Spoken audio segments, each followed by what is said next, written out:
الفاتحہ۔ الحمدللہ رب العالمین۔ اهدنا الصراط المستقيم الذين أنعمت عليهم غير المغضوب عليهم ولا الضالين۔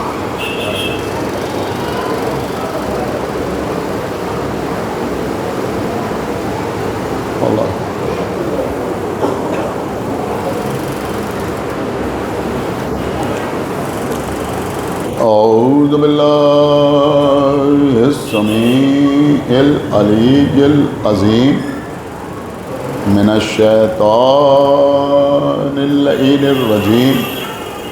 بسم اللہ الرحمن الرحیم۔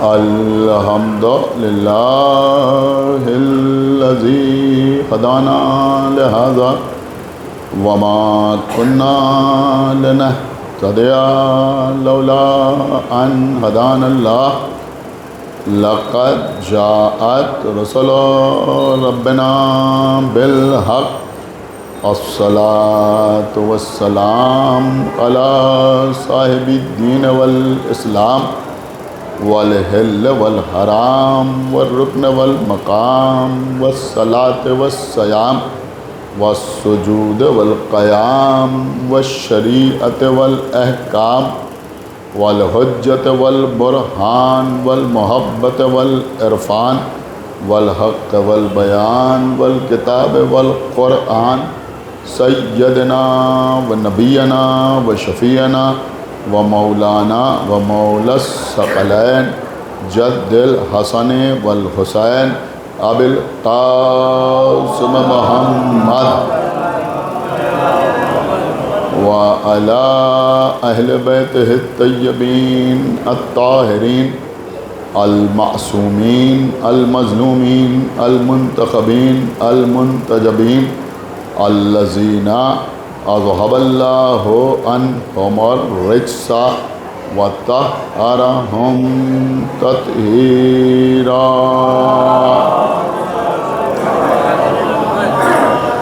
وَلَعْنَةُ اللَّهِ عَلَىٰ أَعْدَائِهِمْ وَقَتَلَتِهِمْ وَغَاصِبِي حُقُوقِهِمْ وَمُنْكِرِي فَضَائِلِهِمْ وَمَصَائِبِهِمْ أَجْمَعِينَ مِنَ الْآنِ إِلَىٰ يَوْمِ الدِّينِ۔ أما بعد فقد قال الله سبحانه تبارك وتعالى في كتابه المجيد وفرقانه الحميد وقوله الحق۔ بسم الله الرحمن الرحيم۔ يا أيها الذين آمنوا أطيعوا الله وأطيعوا الرسول ولا تبطلوا أعمالكم۔ صلوات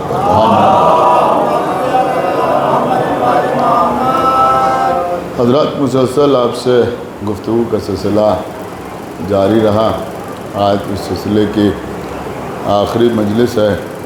سورہ مبارکہ محمد کی 33ویں آیت ہے، جس میں ارشاد اقدس الہی ہو رہا ہے کہ یا ایھا الذین آمنوا، اے ایمان لانے والو، اطیعوا اللہ، اللہ کی اطاعت کرو، وَأَطِيعُوا الرَّسُولَ، اور اس کے رسول کی اطاعت کرو، وَلَا تُبْطِلُوا أَعْمَالَكُمْ، اور اپنے اعمال کو باطل نہ کرو۔ اس سے پہلے کی مجالس میں نے آپ کی خدمت میں یہ عرض کیا کہ اس آیت کو پڑھنے کے بعد یہ بات سمجھ میں آتی ہے کہ صرف عمل کر لینا کافی نہیں ہے، بلکہ اعمال صالحہ کو انجام دینے کے بعد، یا پھر یوں کہا جائے کہ اعمال صالحہ کو انجام دینے کے ساتھ ساتھ ان کی حفاظت کا انتظام کرنا، ان کے تحفظ کا بندوبست کرنا بھی ہمارے لیے ضروری ہے۔ کہیں ایسا نہ ہو کہ ہم محنت بھی کریں، کوشش بھی کریں، وقت بھی صرف کریں، قوت و طاقت بھی خرچ کریں، اور ہمارا عمل اللہ کی بارگاہ میں قبول نہ ہو۔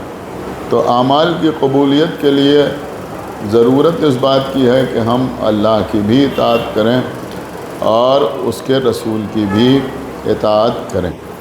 عبادت ظاہری حرکات اور سکنات کا نام نہیں، صرف خانہ کعبہ کی طرف رخ کر کے کھڑے ہو جانا، یا ہاتھوں کو گھٹنوں پر رکھ کے جھک جانا، یا پیشانی کو زمین سے ملا دینا، یا طلوع آفتاب سے غروب آفتاب تک کھانے پینے سے پرہیز کرنا، صرف ان ظاہری حرکات و سکنات کا نام عبادت نہیں ہے، بلکہ حقیقت عبادت یہ ہے کہ اللہ کی اطاعت کا نام عبادت ہے۔ یعنی جس چیز میں اللہ کی اطاعت شامل ہو وہ عبادت ہے، اور اگر بہتر سے بہتر عمل ظاہری میں اللہ کی اطاعت شامل نہ ہو تو وہ عبادت نہیں۔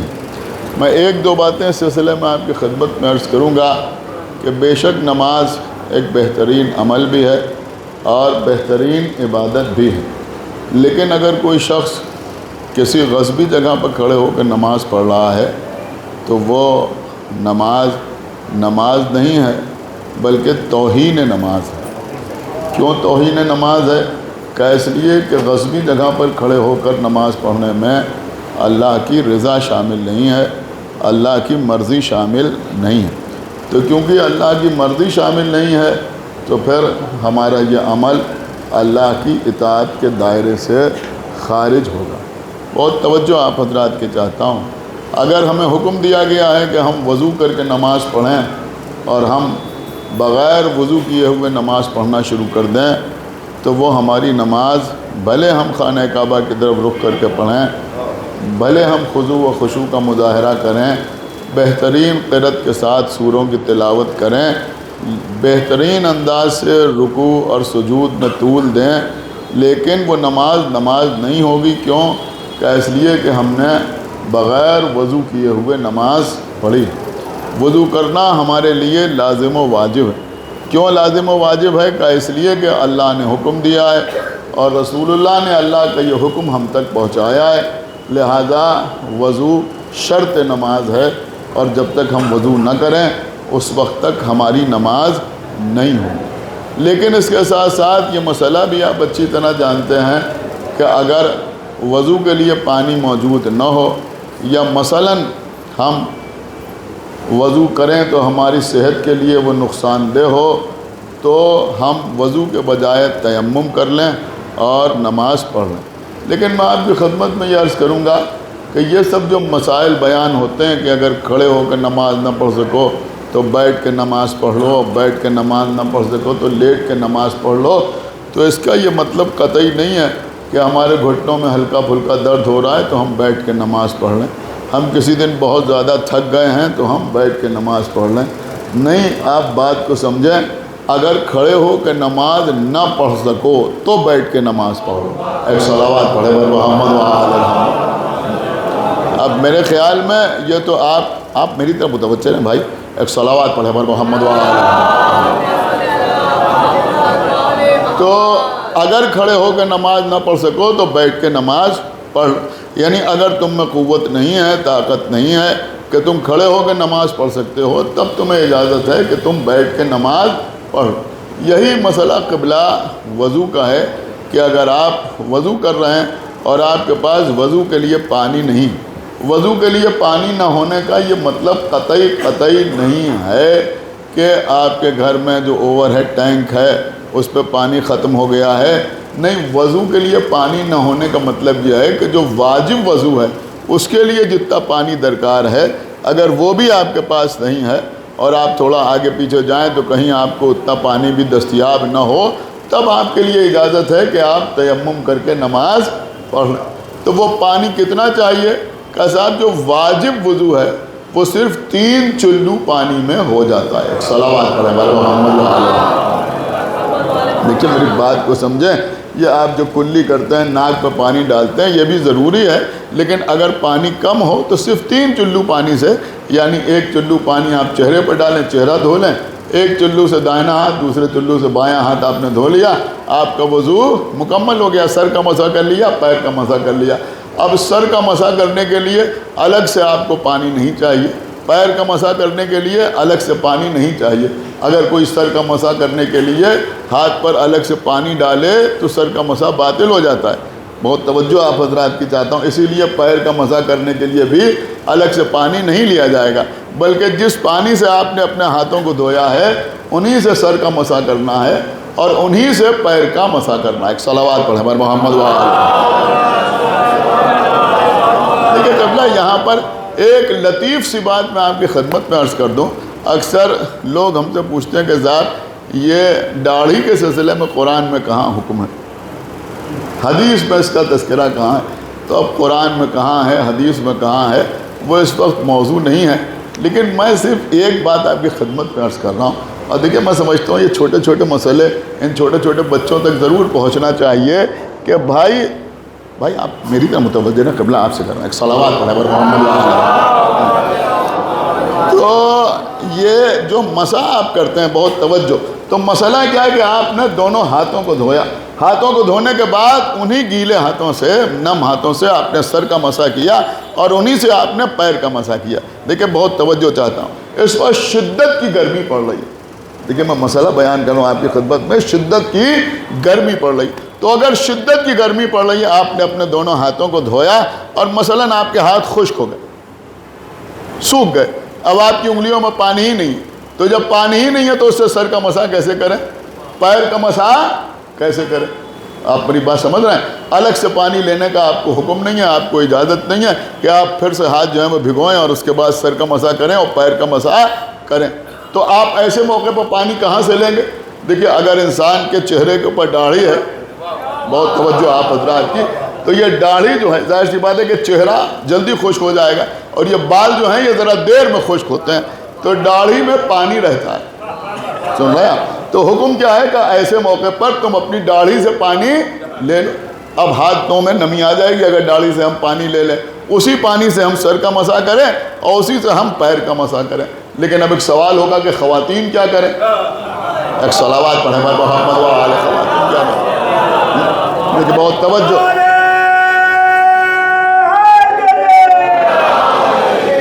کہ خواتین کیا کریں؟ تو کہا خواتین کیا کریں؟ کہ خواتین جو ہیں وہ اپنی آئی برو سے، یہ جو بھویں ہیں، اس سے پانی لیں گے.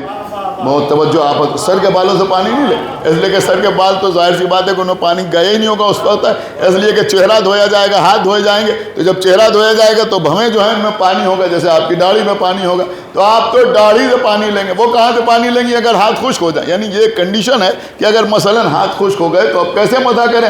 تو اب آپ تو داڑھی سے پانی لیں گے. خواتین کہاں سے پانی لیں گے؟ کہ وہ بھووں سے پانی لیں گے.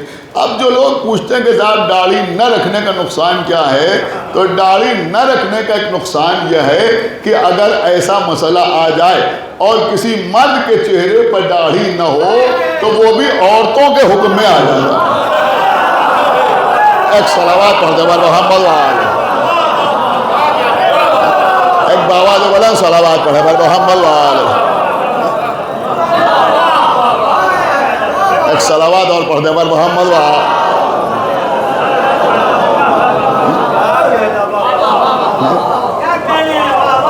اب اگر اچھا لگ رہا ہے تو بسم اللہ. ایک صلوات.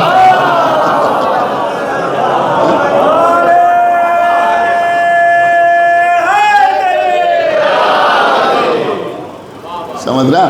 ایک صلوات اور پڑھا پر محمد وآل. دیکھیے طریقہ چاہیے تبلیغ میں بھی واہ واہ کرائی جا سکے. ایک صلوات پڑھ دے پر محمد وآل. پوری توجہ آپ حضرات کی چاہتا ہوں. اب یہ آپ نے سن لیا، مولا آپ کو سلامت رکھے.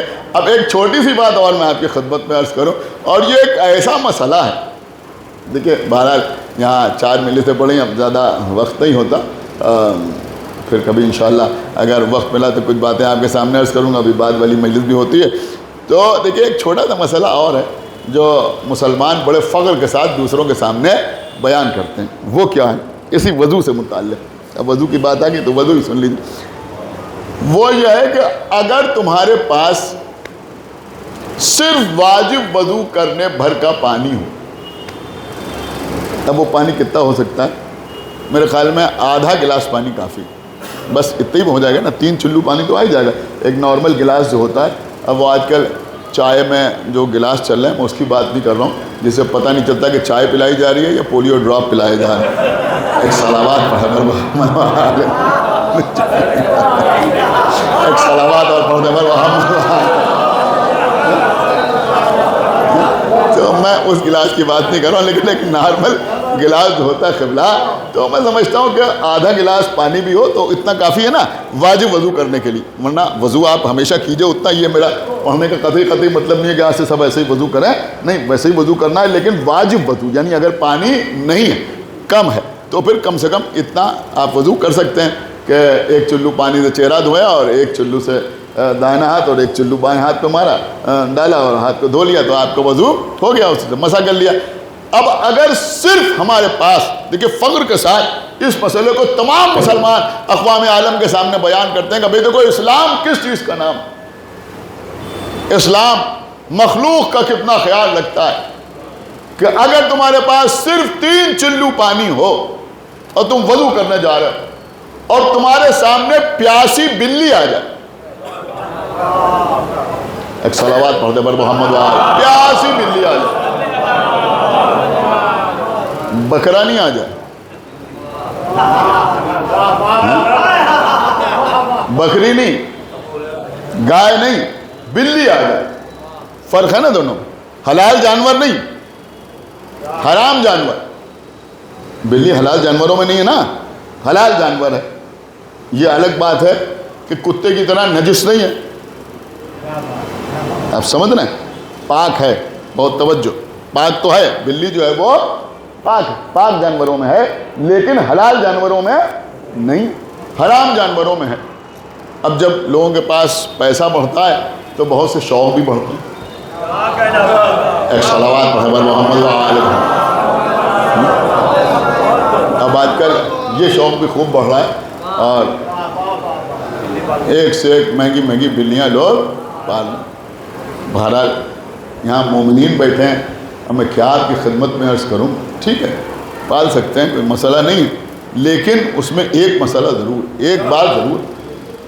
پہلی بات تو میں مومنین سے یہ کہوں گا کہ کم سے کم ابو ہریرہ کو معتبر نہ ماننے والا، ایک صلوات پڑھتے پر محمد.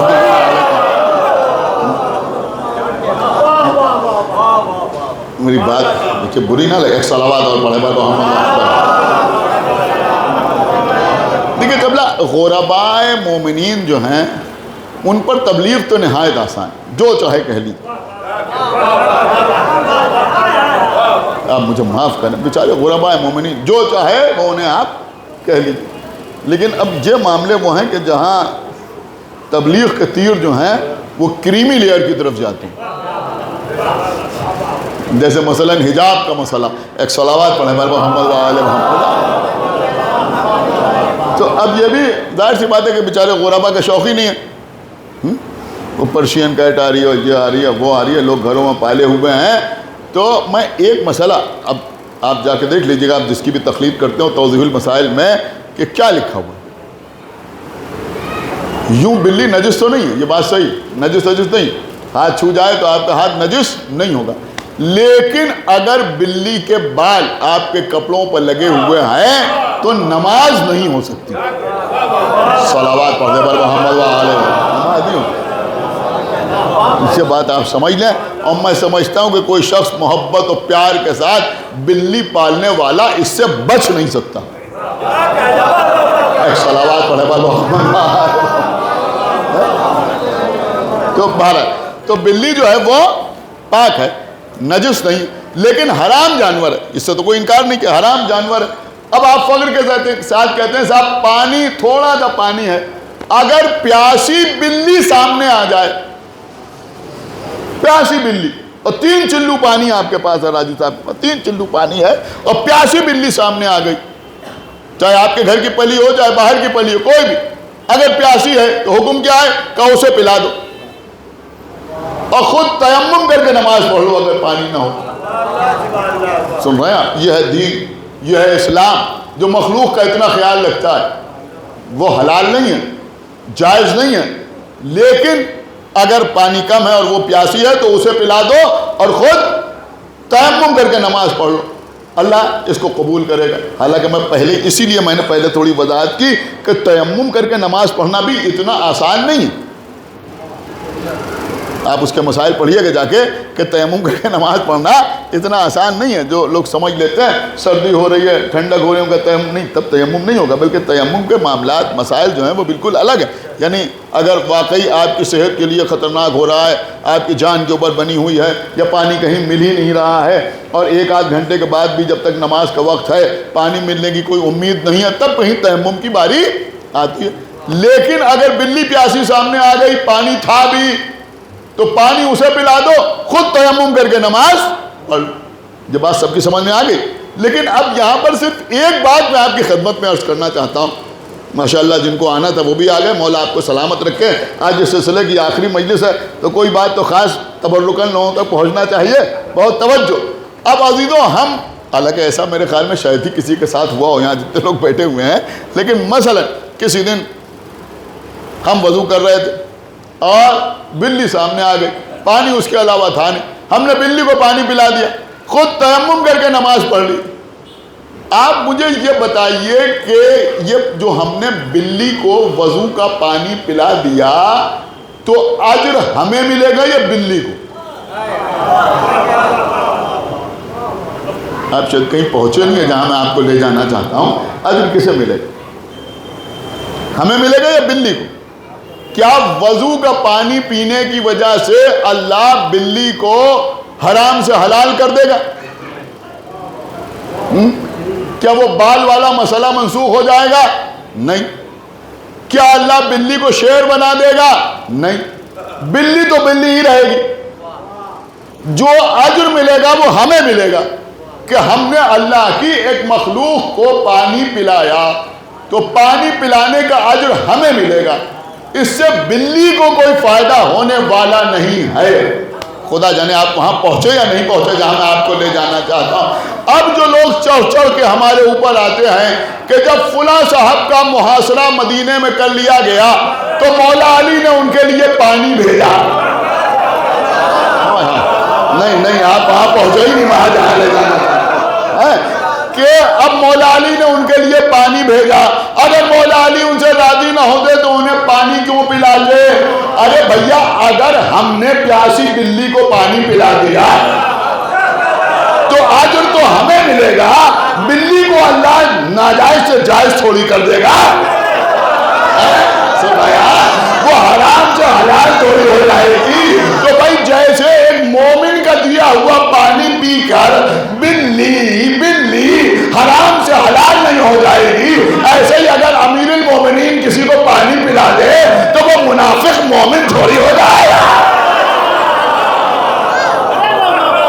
بھائی صلوات پڑھو محمد وآلہ محمد۔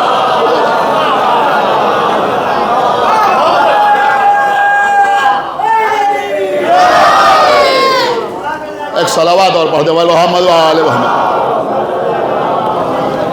بہت توجہ۔ تو اب عزیزوں یہ جو باتیں کی جاتی ہیں کہ صاحب مولا علی نے تو پانی پلا دیا، اب آپ انہیں برا کیوں کہتے ہیں؟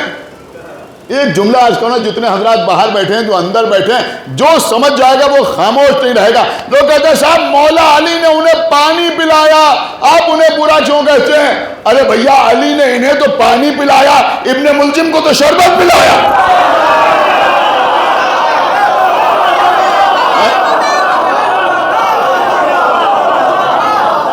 صلوات پڑھ دے محمد وآلہ محمد۔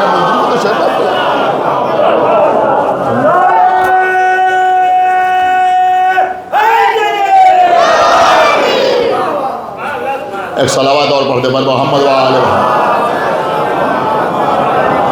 تو اس میں پریشانی کی کیا بات ہے بھائی؟ اب یہ بھی آپ دیکھیے عزیزوں کو یوں ہی نہیں مولا علی نے پانی بھجوایا۔ جو لوگ کہتے ہیں صاحب پانی پانی پانی پلا دیا، مولا علی نے یوں ہی تھوڑی بھجوایا۔ آپ تاریخ پڑھیے، آپ میری طرف دیکھیں کہ یوں ہی پانی نہیں بھجوایا، بلکہ جب ان کا محاصرہ ہو گیا۔ ایک تو پہلی بات میں یہ آپ کی خدمت میں عرض کروں کہ اس واقعے میں جو شہادت کا لفظ استعمال ہونے لگا ہے، آپ پڑھیے کتاب، دیکھیں میں دوسروں کو نہیں بتا رہا ہوں، میں اپنے بچوں کو بتا رہا ہوں۔ کتاب کا نام ہے سلیم ابن قیس ہلالی، سلیم ابن قیس ہلالی، مولا علی ہیں اور اشعث ابن قیس ہے، گفتگو ہو رہی ہے، یہی تذکرہ آیا، اشعث ابن قیس نے کہا وہ تو شہید ہو گئے، تو مولا علی نے فرمایا کیوں قتل ہوئے؟ کیوں قتل ہوئے؟ کہا اس لیے قتل ہوئے کہ لوگ چاہتے تھے کہ وہ خلافت سے دستبردار ہو جائیں، لیکن انہوں نے خلافت سے دستبردار ہونا قبول نہ کیا، قتل ہو گئے مگر خلافت نہ چھوڑی۔ ایک صلوات پڑھ دے بر محمد وآل۔ قتل ہو گئے مگر خلافت کو نہ چھوڑا، یعنی عہدے کو نہ چھوڑا، استعفیٰ نہیں دیا، ریزائن نہیں کیا، قتل ہونا پسند کر لیا۔ اب آپ کے مولا کا نکتہ ہے، جیسے چاہے ویسے سنیں۔ میرے مولا نے فرمایا یہ بتاؤ کہ کیا قرآن کی کسی آیت کی وجہ سے خلافت ان کو ملی تھی؟ اللہ نے انہیں حکم دیا تھا کہ تم خلیفہ ہو جاؤ؟ کہا نہیں۔ کہا کیا رسول اللہ نے ان کے لیے وصیت کی تھی؟ کہا نہیں۔ اس کا مطلب یہ ہوا کہ خلافت ان کے لیے نہ خدا کا حکم تھا نہ رسول کا حکم تھا۔ کیا سنا آپ نے؟ نہ خدا کا حکم تھا نہ رسول کا حکم تھا۔ میرے مولا نے فرمایا کہ اللہ جو حکم دے اسے عرف عام میں واجب کہا جاتا ہے، رسول جو حکم دیں اسے سنت کہا جاتا ہے۔ ایسے کام کے لیے بے وجہ جان دے دی جو اس کے لیے نہ واجب تھا نہ سنت تھا۔ صلوات علی محمد وآل محمد۔ کیا ضرورت ہے جان دینے؟ تو بہرحال عزیزوں، جب حصار ہو گیا، لوگوں نے گھیر لیا، تو انہوں نے اپنے گھر کی دیوار سے سر باہر نکالا، سر باہر نکالا، اور اس کے بعد بلند آواز سے کہا کوئی ہے؟ آپ پڑھیے گا ذرا، یوں ہی پانی تھوڑی بھجوائے۔ انہوں نے کہا کوئی ہے، اور اس کے بعد کا جملہ آپ سنیں گے۔ انہوں نے کہا کوئی ہے جو علی تک یہ خبر پہنچا دے کہ میں پیاسا ہوں؟ کیا سن رہا ہے یہ مجمع؟ آج لوگ ہم سے کہتے ہیں کہ صاحب اللہ کے ہوتے ہوئے آپ علی کو کیوں پکار رہے ہیں؟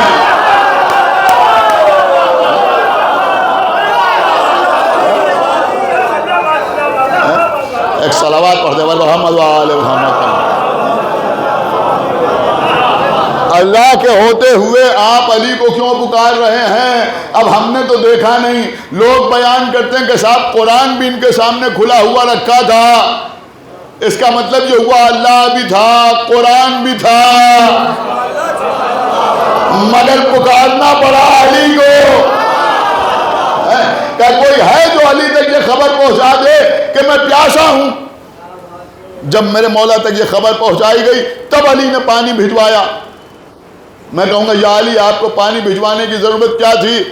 ہو سکتا ہے میرے مولا جواب دیں کہ دیکھو ہم نے پانی اس لیے بھی بھجوایا کہ اگر ہم پانی نہ بھجواتے اور یہ قتل ہو جاتے تو لوگ کہتے کہ چونکہ مدینے میں یہ پیاسے مارے گئے۔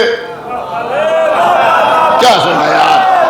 اس لیے کربلا میں انتقام لینے کے لیے امام حسین پر پانی بند کیا گیا۔ سمجھدار مجمع کے لیے جملہ کافی ہے کہ میرے مولا نے امام حسین کی تشنگی کی وحدت کو بچانے کے لیے پانی بھیجا۔ ایک صلوات پڑھے محمد وآل۔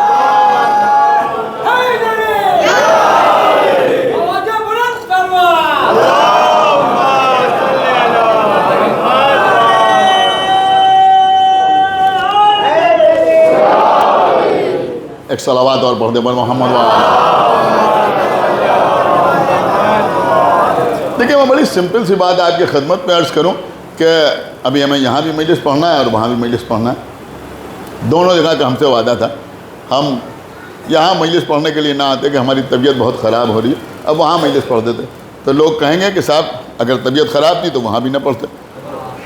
بات آپ کی سمجھ میں آ رہی ہے نہیں آ رہی؟ یعنی اگر یہ مجبوری تھی تو یہاں نہیں پڑھی تھی تو وہاں بھی نہ پڑھتے۔ اب اس کی کوئی نہ کوئی تعویل ہم کو بیان کرنا پڑتی ہے۔ بڑی قیمتی بات میں آپ کی خدمت میں عرض کر رہا ہوں دیکھیے کسی پیاسے کو پانی پلانا مستحب ہے، کسی پیاسے کو پانی پلانا مستحب ہے، لیکن اگر کوئی مسلمان مر جائے تو اسے غسل و کفن دینا ہے،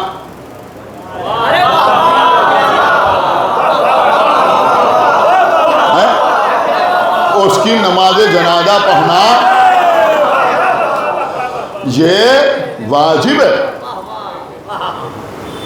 تو مولا علی نے پانی تو بھجوا دیا، لیکن جب قتل ہو گئے تو غسل دینے کے لیے نہیں آئے، کفن دینے کے لیے نہیں آئے، نماز جنازہ پڑھنے کے لیے نہیں آئے۔ اب اگر کوئی یہ کہے کہ صاحب حالات خراب تھے کیسے آتے، یہ میں نے مثال یوں ہی نہیں دی تھی، حالات خراب تھے علی کیسے آتے، تو علی نے پہلے پانی بھجوا کے بتایا کہ ہم خراب حالات سے مجبور نہیں ہیں، ہم خراب حالات سے مجبور نہیں ہیں، تو پھر میرے مولا نماز پڑھانے کے لیے کیوں نہیں آئے، کیوں نہیں آئے؟ اب یا تو بھائی اگر ہمت ہو تو کوئی یہ کہے کہ مولا علی نے ایک واجب قضا کر دیا، کہہ سکتا ہے کوئی کہ علی نے ایک واجب قضا کر دیا۔ جملہ آپ کی خدمت میں عرض کر رہا ہوں کہ مغرب سے پلٹے ہوئے آفتاب کی قسم علی کا واجب قضا نہیں ہو سکتا۔ آپ نے جملے کا لطف نہیں حاصل کیا بھائی، کہ علی کا واجب قضا نہیں ہو سکتا۔ تو پھر کوئی نہیں آیا، ٹھیک ہے کوئی نہیں آیا، لیکن مولا علی کیوں نہیں آئے؟ تو پھر دو ہی باتیں ہیں، یا تو یہ کہیے کہ علی کا واجب قضا ہو گیا جو کہہ نہیں سکتے، اور اگر یہ نہیں کہہ سکتے تو پھر یہ کہیے کہ علی نے اسے واجب ہی نہیں سمجھا۔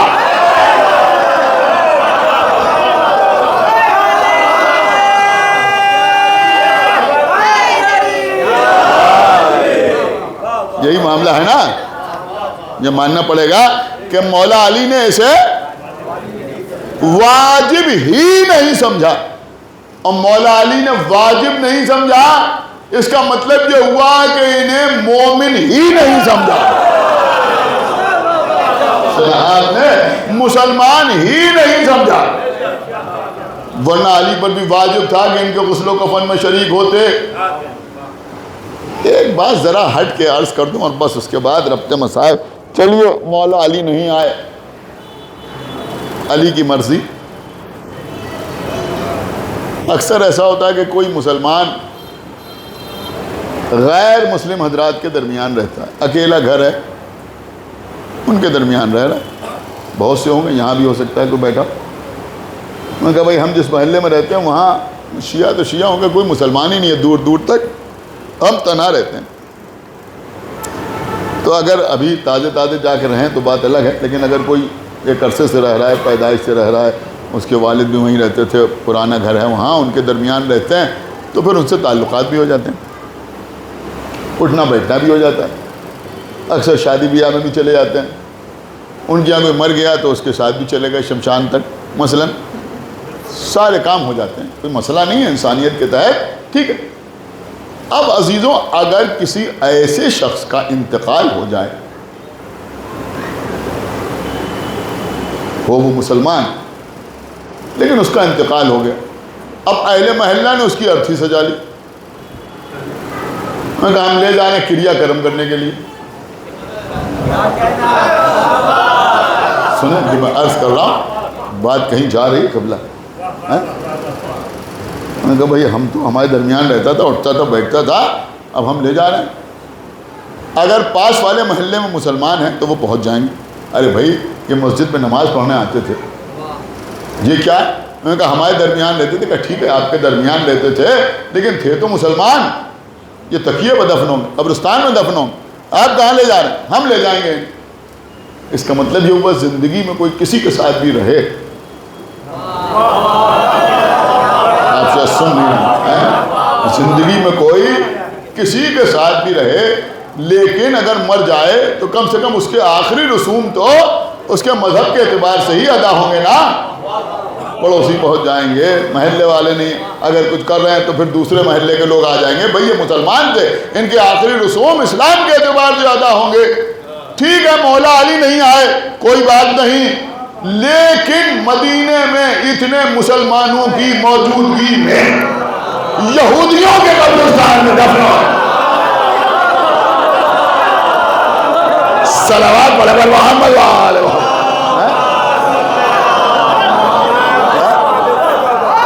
اور کیا آپ نے یہودیوں کے قبرستان میں دفن ہو گئے۔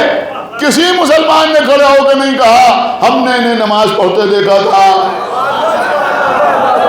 ارے میں کہاں لے آیا آپ کو، ہم نے انہیں روزہ رکھتے ہوئے دیکھا تھا۔ ارے بھائی کچھ نہیں دیکھا تھا، کوئی مسلمان یہی کہتا ہم نے انہیں قرآن جمع کرتے دیکھا تھا۔ صلوات پڑھے پر محمد وآلہ محمد، کوئی کہتا۔ لیکن یہودیوں کے قبرستان میں دفن ہو گئے، سارے مسلمان خاموش۔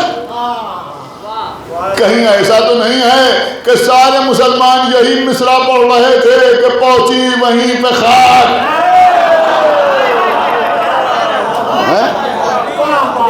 تو مولا علی نہیں آئے، ٹھیک ہے پانی بھجوا دیا۔ اب لوگ اسی میں پریشان کہ صاحب پانی بھجوا دیا، پانی بھجوا دیا، تو اگر راضی نہ ہوتے تو پانی کیوں بھجواتے؟ مسئلہ یہ نہیں ہے قبلہ، یہ مولا کائنات ہیں، اللہ کے صفات کے نمائندے ہیں، اس کے کمالات کے مظہر ہیں۔ جس طرح اللہ کا فرعون تک، نمرود تک، شداد تک رزق پہنچانا اللہ کے ان سے راضی ہونے کی دلیل نہیں ہے، بلکہ اس کے رب العالمین ہونے کی دلیل ہے، ویسے ہی ہمارے مولا کا کسی کی مشکل میں کام آ جانا علی کے اس سے راضی ہونے کی دلیل نہیں ہے، علی کے مشکل کشائے کائنات ہونے کی۔ بس بات تمام ہو گئی عزیزوں۔ تو یہ آل محمد، یہ تو وہ ہیں کہ جن کے رحم و کرم کا عالم یہ ہے کہ اگر سر پر ضربت لگانے والا بھی سامنے آ رہا ہے تو فرما رہے ہیں کہ اسے پانی پلایا جائے، اس کے ہاتھ کھول دو۔ فرما رہے ہیں کہ علی کو یہ پسند نہیں کہ ان کے سامنے کسی کے ہاتھ بندھے ہوئے ہوں۔ یا علی قاتل کے بندھے ہوئے ہاتھ نہ دیکھے گئے۔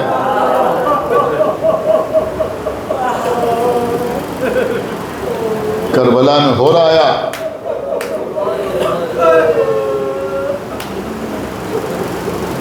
رومال سے ہاتھ باندھے ہوئے، قدموں پر سر رکھ کے کہا آقا حسین کیا میری خطا معاف ہو سکتی ہے؟ اٹھایا، سب سے پہلے اس کے ہاتھوں کو کھولا، اور مجھے یہ پسند نہیں، لیکن عزیزوں اسی علی کا پوتا، حسین کا بیٹا، سید سجاد، ہاتھوں میں دوہری دوہری ہتھکڑیاں، پیروں میں دوہری دوہری بیڑیاں، گلے میں توق خاردار، کمر میں لنگر۔ یہ سارے جملے آپ مجلسوں میں سنا کرتے ہیں۔ عزیزوں یقیناً آپ نے ایسے قیدی ضرور دیکھے ہوں گے جن کے ہاتھوں میں ہتھکڑیاں ہوں، ایسے قیدی بھی دیکھے ہوں گے جن کے پیروں میں بیڑیاں پڑی ہوئی، لیکن شاید آپ نے ایسے قیدی نہ دیکھے ہوں جن کے گلے میں توق پڑا ہو۔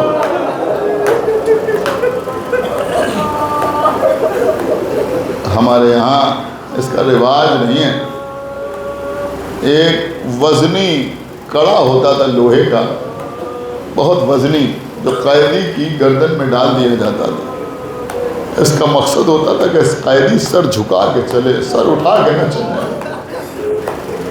اور یہ بھی کبھی سادے لوہے کا بنایا جاتا تھا اور کبھی خاردار لوہے کا بنایا جاتا تھا۔ ہمارے چوتھے امام کے گلے میں توق خاردار ڈالا، بس آخری بات مجلس تمام۔ اور یہ کمر کا لنگر، کمر کا لنگر، دیکھیے جو اساتذہ نظم کر گئے اس کا جواب نہیں، کیا کیا کیفیتیں نظم کر دی۔ میرے خیال میں یہ کلام تو آپ نے سوزخانی میں بہت زیادہ سنا ہوگا، میر انیس صلی اللہ مقامہ کا سلام بہت سنا ہے نا آپ نے، کہ شبیہ امام زماں کھینچتے ہیں۔ کیا کیا شعر ہیں، بس اس کا ایک شعر سنانے کے لیے آپ کو آمادہ کرنے کے لیے 2-3 شعر اور سنائے دے رہا ہوں، کافی اشعار ہیں اس میں، سوزخان حضرات چند شعر پڑھتے ہیں۔ شبیہ امام زماں کھینچتے ہیں، تصور میں تصویر جاں کھینچتے ہیں۔ مطلب ہی بڑے غضب کا ہے کہ امام زمانہ کی اگر تصویر کوئی بنانا چاہے تو بن نہیں سکتی۔ دوسرا مصرع کہنا تصور میں تصویر جاں کھینچتے ہیں، یعنی جیسے انسان اپنی جان کی اپنی روح کی کوئی تصویر نہیں بنا سکتا، اسی طرح سے کوئی اگر تصور بھی کرے تو امام زمانہ کی تصویر نہیں بنا سکتا۔ اس کے بعد فرماتے ہیں کہ زمین مول لی ہے مزاروں کی خاطر، اللہ اکبر، زمین مول لی ہے مزاروں کی خاطر، زمین پر شہیدی نشاں کھینچتے ہیں۔ کیا کیا غضب کے شعر ہیں عزیزوں۔ اس کے بعد میر صاحب فرماتے ہیں کہ کہا رو کے اکبر نے اے درد تھم جا، اللہ اکبر، کہ شہزادے کو اپنے بابا کا کتنا خیال ہے۔ کہا رو کے اکبر نے اے درد تھم جا، کلیجے سے بابا سنا ہے۔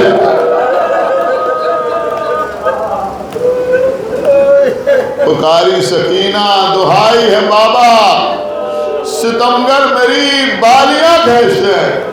بس عزیزوں اسی شعر کو سنانے کے لیے آپ کو زحمت دی تھی۔ کہاں پائے عابد کہاں دوہری بیڑی، کہاں پائے عابد کہاں دوہری بیڑی، یہ لنگر کہیں ناتواں کھینچتے ہیں۔ اگر اس مصرعے کا ادراک ہو جائے تو لنگر سمجھ میں آ جائے۔ اب سمجھ میں آیا کہ لنگر کوئی ایسی چیز ہوتی تھی جسے کھینچا جاتا تھا۔ بس احساس کرانا ہے، تقریر تمام، ہم کوئی سخت مسائل نہیں پڑھ سکتے آپ کی خدمت میں۔ ارے عزیزوں جب کسی قیدی کو لے جایا جاتا تھا تو اس کی کمر میں ایک زنجیر باندھی جاتی تھی اور زنجیر کے ساتھ ایک وزنی پتھر باندھ دیا جاتا تھا، اس لیے کہ جب قیدی چلے تو اس پتھر کو کھینچتا ہوا چلے۔ یہی تو فرما رہے ہیں وہ کہ یہ لنگر کہیں ناتواں کھینچتے ہیں۔ یہی سبب ہے جب کسی نے آپ کے چوتھے امام سے پوچھا مولا کربلا سے شام تک